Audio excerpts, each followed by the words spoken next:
யார் எப்படி போனால் நமக்கு என்னங்க? நமக்கு எது ரொம்ப முக்கியம்? இறந்தவரின் உடலை வெளியில் கொண்டு வரும்போது அந்த முகத்தை நம்ம க்ளோஸ்அப்பில் காமிச்சிடணும்.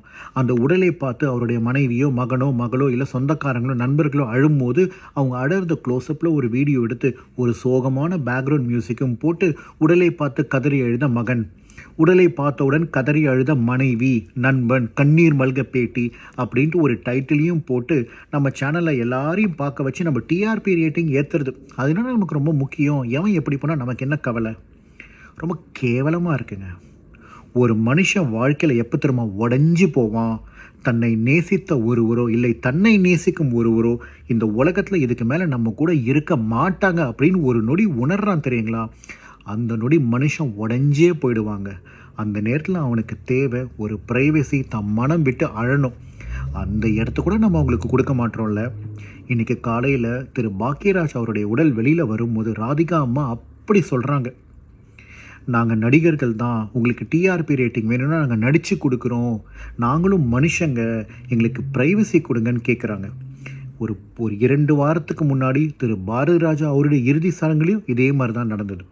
இன்றைக்கி கமல் சார் வெளியில் வரும்போது ஒரு கேமராவை கையில் தள்ளிட்டு வராரு. என்னங்க பண்ணிகிட்ருக்கோம்? நம்மலாம் மனுஷத்தன்மையை இழந்துட்டுருக்கோங்க.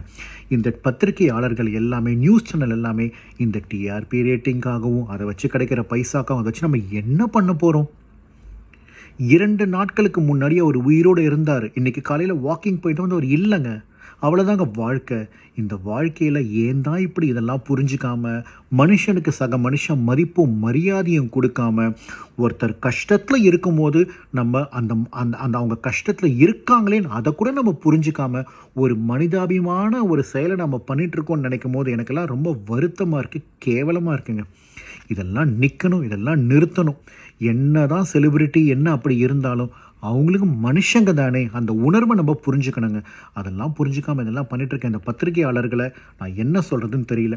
இது எல்லாத்துக்கும் கண்டிப்பாக ஒரு முடிவு வரணும்.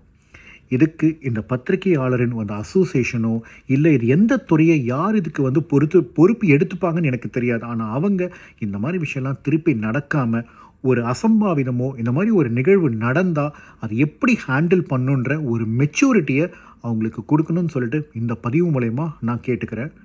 அவருடைய ஆத்மா கண்டிப்பாக சாந்தி அடைய நம்ம எல்லாரும் ப்ரே பண்ணுவோம்.